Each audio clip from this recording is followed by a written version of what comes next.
സങ്കീർത്തനം 29.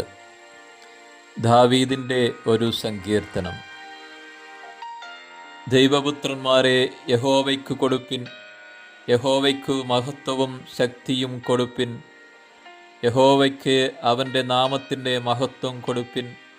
വിശുദ്ധാലങ്കാരം ധരിച്ച് യഹോവയെ നമസ്കരിപ്പിൻ. യഹോവയുടെ ശബ്ദം വെള്ളത്തിന്മീതെ മുഴങ്ങുന്നു. പെരുവെള്ളത്തിന്മീതെ യഹോവ മഹത്വത്തിൻ്റെ ദൈവം തന്നെ ഇടിമുഴക്കുന്നു. യഹോവയുടെ ശബ്ദം ശക്തിയോടെ മുഴങ്ങുന്നു. യഹോവയുടെ ശബ്ദം മഹിമയോടെ മുഴങ്ങുന്നു. യഹോവയുടെ ശബ്ദം ദേവദാരുക്കളെ തകർക്കുന്നു. യഹോവ ലെബാനോനിലെ ദേവദാരുക്കളെ തകർക്കുന്നു. അവൻ അവയെ കാളക്കുട്ടിയെപ്പോലെയും ലെബാനോനെയും സിര്യോനെയും കാട്ടുപോത്തിൻ കുട്ടിയെപ്പോലെയും തുള്ളിക്കുന്നു. യഹോവയുടെ ശബ്ദം അഗ്നിജ്വാലകളെ ചിന്നിക്കുന്നു. യഹോവയുടെ ശബ്ദം മരുഭൂമിയെ നടുക്കുന്നു. യഹോവ കാദേശ് മരുവിനെ നടുക്കുന്നു. യഹോവയുടെ ശബ്ദം മാൻപേടകളെ പ്രസവിക്കുമാറാക്കുന്നു.